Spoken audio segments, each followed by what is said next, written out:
Bienvenidos al Orden del Ser. Como ya sabéis, este canal está pensado para ser un podcast en el sentido de que los vídeos realmente son audio y la imagen, que es la miniatura, pues solamente la pongo para identificar cada vídeo. Pero en este capítulo vamos a hacer una excepción porque es muy curioso. Estuve interactuando con Grok, la inteligencia artificial de X, antes llamado Twitter, para ver si podía convencerlo de que Dios existe.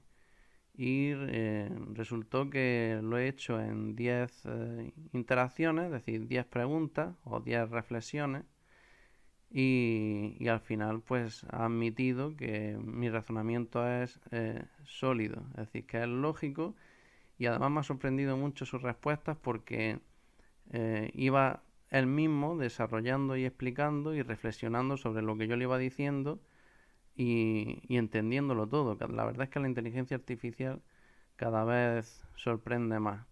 Y creo que es muy interesante que veáis sus respuestas y, y me parece que esto, ya lo veréis, pues acaba en una conclusión, y es que cuando se dejan de lado los prejuicios antirreligiosos y las emociones, estas cosas que nos disgustan, porque cada vez que hablamos de Dios ya pensamos, sobre todo desde el lado del ateísmo, ¿no? En algo en concreto, en algo que te disgusta de la religión.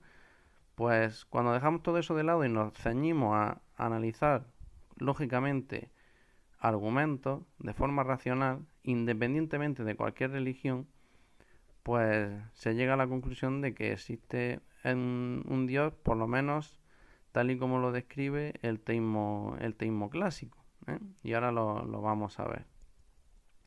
Bien, entonces decía que yo quiero seguir con este canal, pues desarrollándolo de una forma que sea simplemente para escucharlo, no para verlo, y así, pues como a mí me pasa, y eso tiene la ventaja de que tú puedes disfrutar del contenido mientras haces otras tareas, porque para la gente que estamos siempre muy ocupada, eso nos viene muy bien, pues, mientras que paseas, mientras que haces cualquier cosa, mientras que friegas los platos, mientras que haces tareas de casa o mientras que conduces, pues puedes disfrutar del canal porque no es necesario eh, visualizarlo, sino solo escucharlo. En esta ocasión va a ser igual, solo que simplemente por darle apoyo, pues para que veáis que no me estoy inventando las preguntas y las respuestas, pues he ido haciendo capturas de pantalla de las preguntas y las respuestas de mi conversación con Grok. Y entonces, en lugar de ser como el resto de vídeos, que solamente se ve la miniatura todo el rato, pues aquí sí voy a ir metiendo en escrito la captura de pantalla de la pregunta y la respuesta, pero da igual, es decir, el que lo escuche solamente, pues no se va a perder nada sustancial, ¿vale? Bien, pues dicho esto, vamos a empezar con las interacciones y ya vais a ver la primera pregunta que le hice, que fue sencillamente que ¿qué haría falta para convencerte de la existencia de Dios? Esa fue mi pregunta.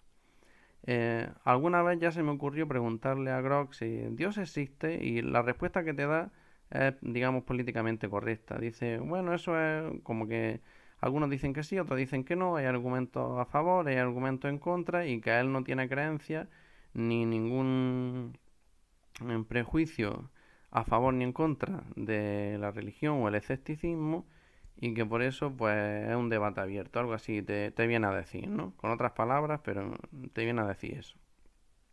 Sin embargo, cuando yo lo he presionado con un argumento estructurado lógicamente, pues tiene que admitirlo. Y lo que quiero señalar es que eso es lo que debería de hacer cualquier ateo, por mucho que no le guste la religión, porque eso es lo que la lógica implica, ¿vale? Entonces luego otra cosa será el tema de si ese Dios se ha revelado en alguna religión, ¿vale? Estamos de acuerdo que ahí ya entramos en términos de fe, ¿no? Y de aceptar los testimonios de la gente que vivió en X tiempo, ¿no? En el caso de la religión cristiana, pues en el siglo I o lo que sea. Pero para aceptar, digamos, la teología natural, llegar a la existencia de Dios a partir de la evidencia disponible, pues para eso no hace falta ningún acto de fe. y esto lo demuestra, ¿no? Cuando nos quitamos de en medio los prejuicios y todas estas cosas, pues hay que admitirlo. Bien, pues entonces vamos a ver lo que me contesta Grok cuando le digo que qué haría falta para convencerle de la existencia de Dios.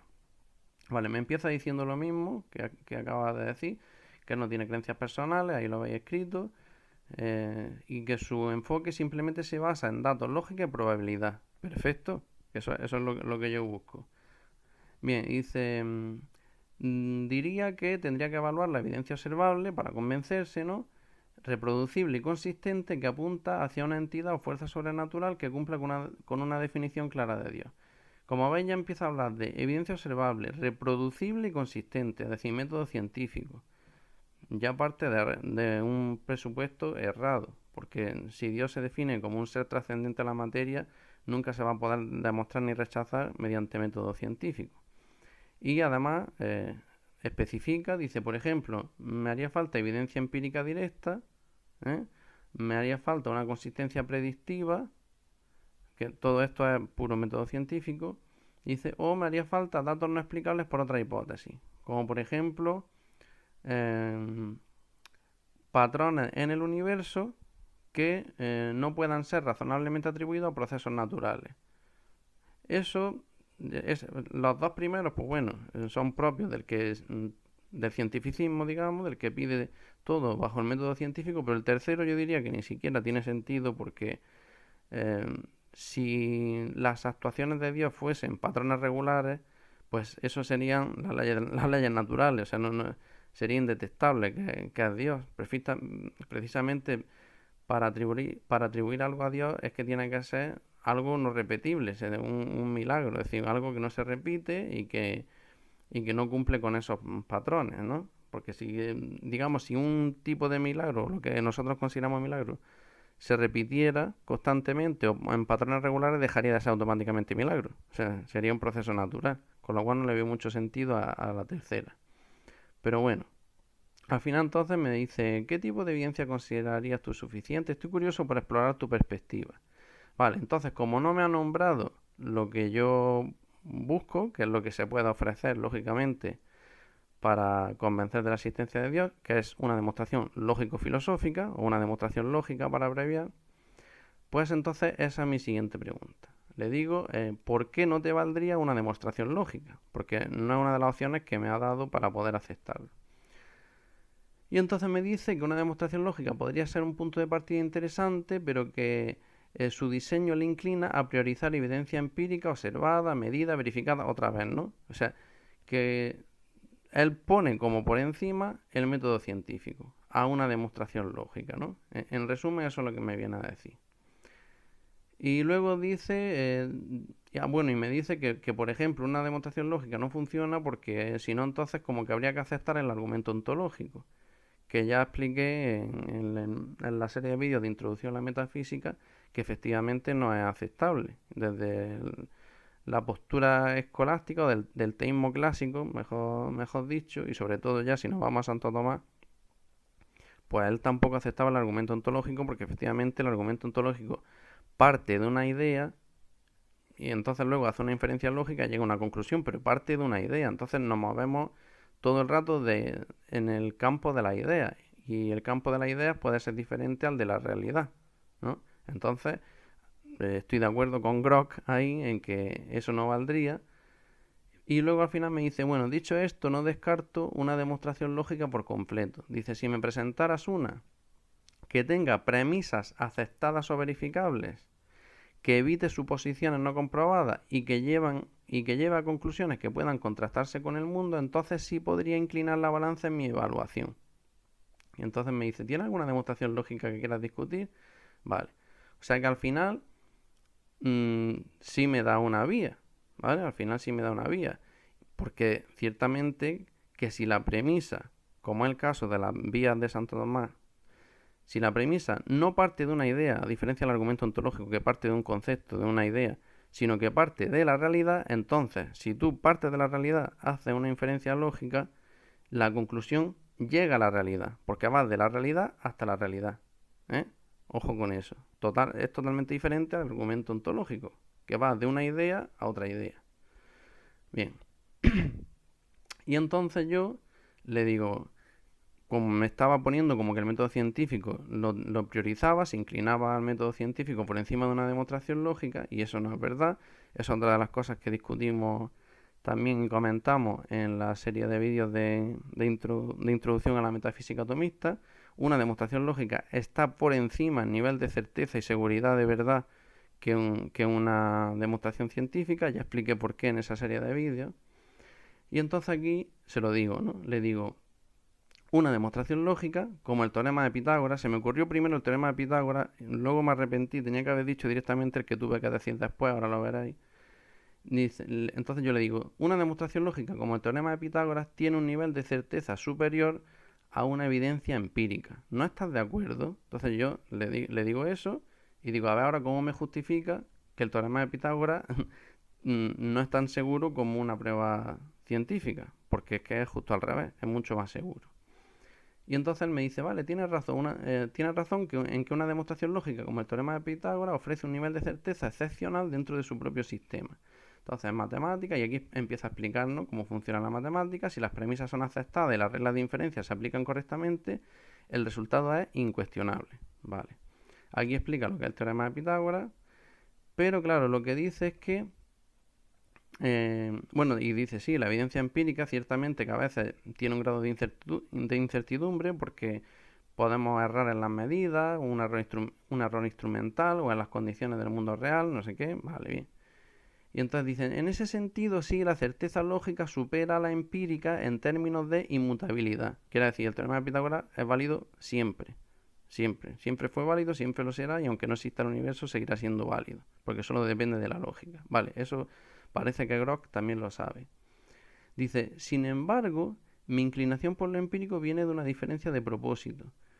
Una demostración lógica como Pitágoras describe relaciones que luego podemos comprobar en el mundo físico. Claro, esa es la escapatoria que ha cogido y que no hubiera cogido si lo hubiera presentado otro teorema matemático cualquiera que no tiene comprobación empírica, como el de la infinitud de los números primos de Euclides, que fue el que luego le dije, ¿no? Para que no tuviera esa escapatoria, ¿no? Porque me dijo, vale, el teorema de Pitágoras al final se puede comprobar en los triángulos reales, ¿no? Entonces, mmm, le digo, vale, le digo, tienes razón en que el teorema de Pitágoras puede ser verificado en el mundo físico con triángulos reales. Sin embargo, el teorema de Euclides sobre la infinitud de los números primos, como también hay otros muchos, este es solo un ejemplo, no es comprobable empíricamente. Porque claro, tú no puedes en la realidad llegar a contar infinitos números primos. Y sin embargo, cuenta con el mismo nivel de certeza matemática que el teorema de Pitágoras, exactamente igual. Es decir, es certeza total, ¿vale? Porque es una demostración matemática. Y le digo, ¿no estás de acuerdo? Y entonces, fijaros qué interesante cómo ya va razonando la IA, razonando entre comillas, claro, estos son algoritmos y ya está, pero dice, sí, estoy completamente de acuerdo. El teorema de Euclides sobre la infinitud de los números primos tiene el mismo nivel de certeza matemática que el de Pitágoras, pese a que no se puede verificar empíricamente en el sentido de medir algo físico o contar hasta el infinito, sino que su certeza proviene solamente de una demostración lógica pura. Y aquí explica un poquito de los números. Dice, esto resalta un punto clave. En matemáticas, fijaros lo que me dice el propio Grok, ¿no? En matemáticas, la validez de una demostración no depende de la observación del mundo físico, sino de la consistencia interna de sus premisas y reglas. Los primos infinitos no necesitan un triángulo real, entre comillas, lo pone como diciendo algo analógico al triángulo real, para ser ciertos. Su existencia es tan sólida como cualquier teorema geométrico. Y fijaros lo que me dice, muy interesante, me dice, tu argumento me lleva a reconsiderar mi postura inicial. Si acepto que la infinitud de los primos es real en el sentido matemático, sin necesidad de evidencia empírica, ojo, sin necesidad de evidencia empírica, porque es que es así, entonces una demostración lógica pura podría ser suficiente para establecer la existencia de algo como Dios, siempre que sus premisas sean igualmente sólidas y su lógica igual de rigurosa. Perfecto, lo acepto. Bien. Vale, entonces lo que dice, y ahora me dice, la diferencia estaría en que los primos son parte de un sistema formal definido, como son los números, mientras que Dios suele implicar una afirmación sobre la realidad externa, lo que me hace buscar un anclaje empírico. Eso también estoy de acuerdo. por lo mismo, ¿no? Para no caer en argumentos como el argumento ontológico que parten de una idea.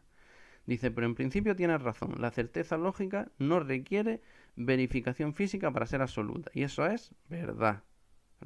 Eso es verdad. Ya lo explicamos en la serie de vídeos de Metafísica Atomista. Vale.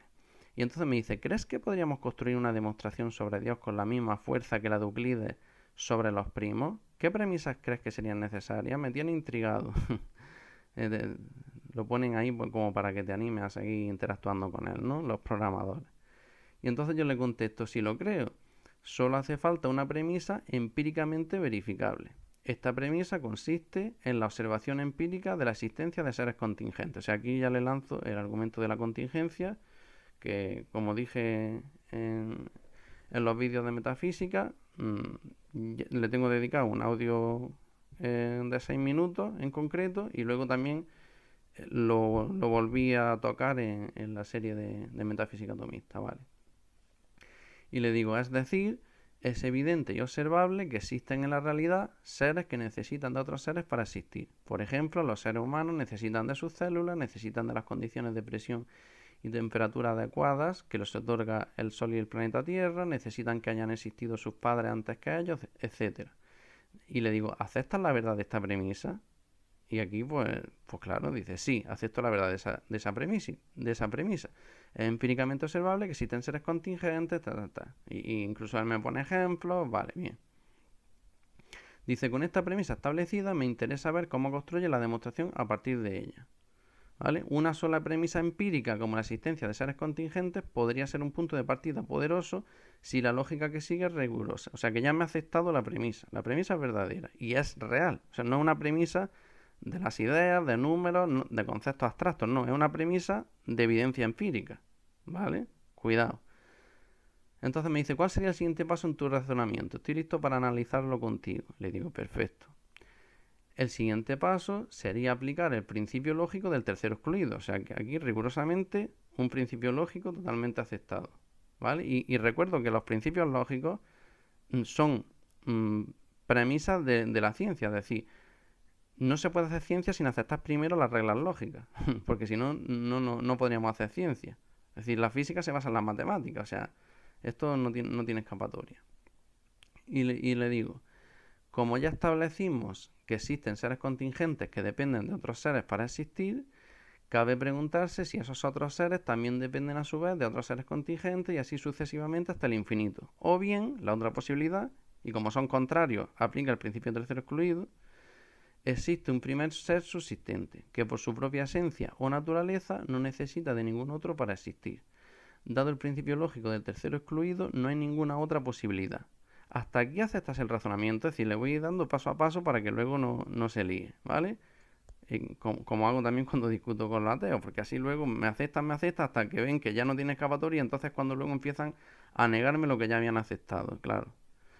Porque no les gusta la conclusión, pero no por otra cosa. Vale. Y me dice, sí, hasta aquí acepto el razonamiento. Estás aplicando el principio del tercero excluido de manera correcta y empiezas, digamos, a desarrollar lo que es el principio del tercero excluido.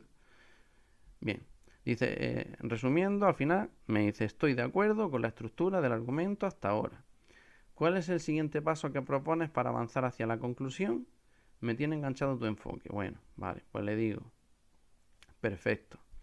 El siguiente paso sería demostrar que la opción correcta es la que implica lógicamente la existencia de un primer ser subsistente. O sea, sería demostrar que de las dos opciones la correcta es la del ser subsistente. Bien, esto lo haremos por el método lógico de reducción al absurdo, que también es un método que se usa, creo que de hecho es el más usado en matemáticas de todos los métodos de demostración lógica que hay. O sea, totalmente aceptado.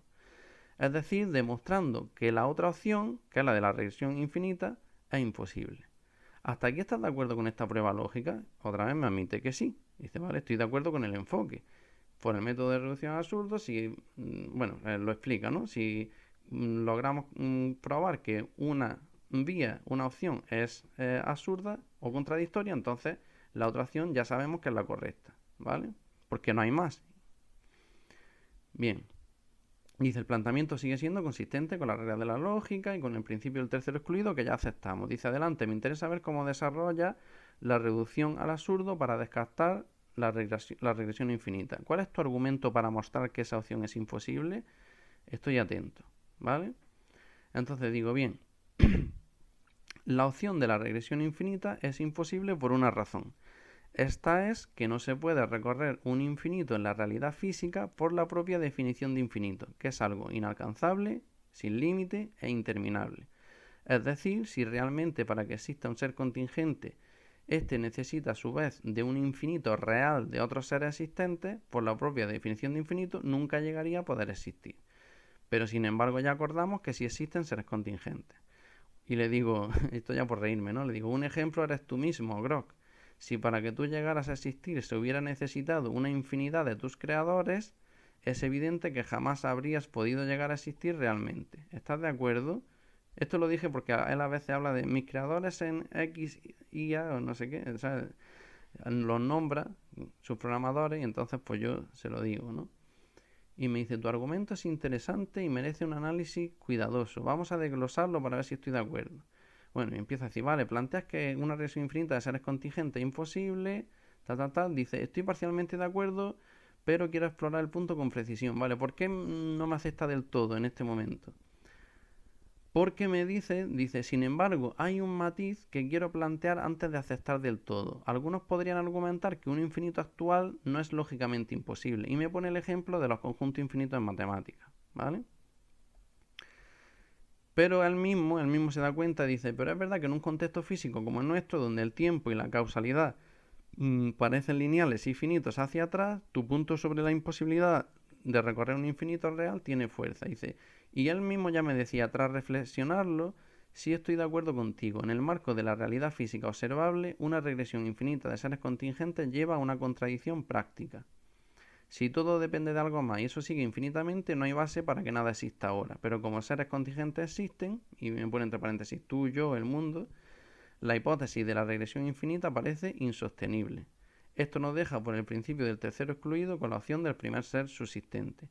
Y me dice, ¿es ese tu paso final o hay algo más que quieras añadir para cerrar la demostración? Me has convencido bastante hasta aquí. Vale, pero yo no quiero dejar ni un cabo suelto. Así que le digo, para cerrar la demostración quiero decir que la posibilidad lógica de infinitos elementos matemáticos como los números no argumenta a favor de la existencia de un infinito actual o real, puesto que los números son solamente objetos abstractos que no existen en la realidad física.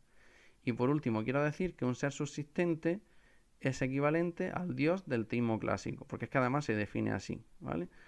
Por lo que, en el teísmo clásico me refiero, por lo que dado que hemos demostrado que existe un ser subsistente, se sigue que hemos demostrado la existencia de Dios. ¿Estás de acuerdo? Y me dice, vamos a cerrar esto paso a paso para ver si estoy de acuerdo con tu conclusión final. Me dice, primero abordas el matiz que mencioné sobre los infinitos matemáticos.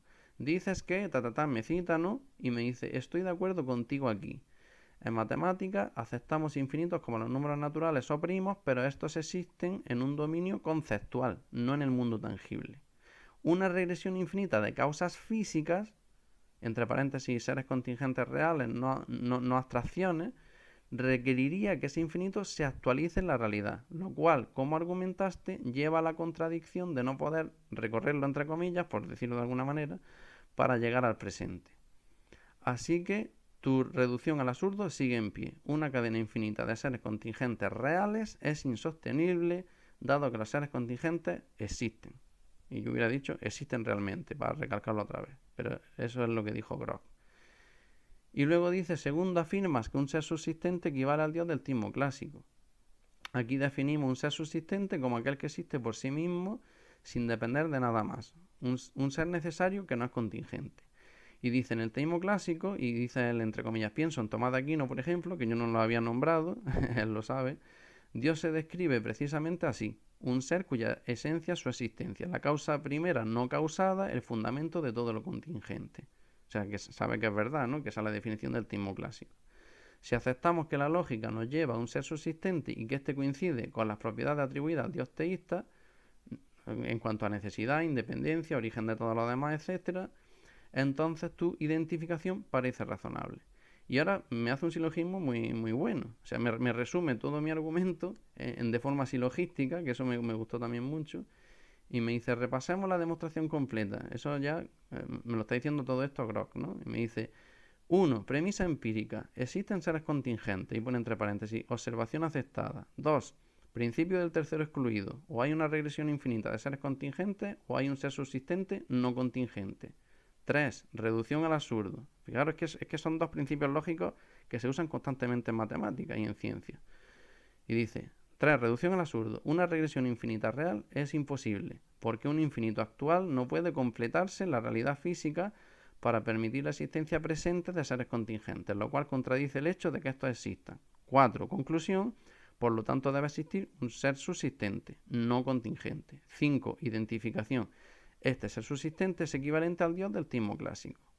Y ya acaba diciendo, estoy de acuerdo con cada paso, la lógica es sólida, la premisa inicial es verificable y la conclusión sigue del razonamiento. Y luego, si es verdad, me dice, el único punto donde alguien podría objetar es en la identificación final del ser subsistente con Dios. Pero, porque claro, cada uno puede tener su concepto de Dios distinto, eso sí, a saber lo que cada cual piensa. Si uno piensa que Dios es un hombre con barba blanca, pues claro, esta demostración no sirve, evidente, ¿no? Pero si definimos a Dios como el teísmo clásico lo hace, entre paréntesis, un ser necesario y causa primera, la equivalencia encaja. Así que sí, estoy de acuerdo, tu demostración lógica, anclada en una premisa empírica, lleva a la existencia de un ser subsistente que podemos llamar Dios en el sentido teísta, bien construido. Y luego ella me dice, ¿hay algo más que quieras explorar o te sientes satisfecho? Pues bien, aquí acaba la conversación. Y la verdad que me ha sorprendido gratamente y creo que sirve para, lo dicho, creo que sirve para ilustrar que si una persona se restringe a los argumentos lógicos, esto tiene que aceptarlo. Y no tiene más. Ya cada cual que reflexione y que piense lo que quiera. Pues bien, si te ha gustado, no olvides darle like, comentar, suscribiros y compartir el podcast. Un abrazo y gracias por escuchar.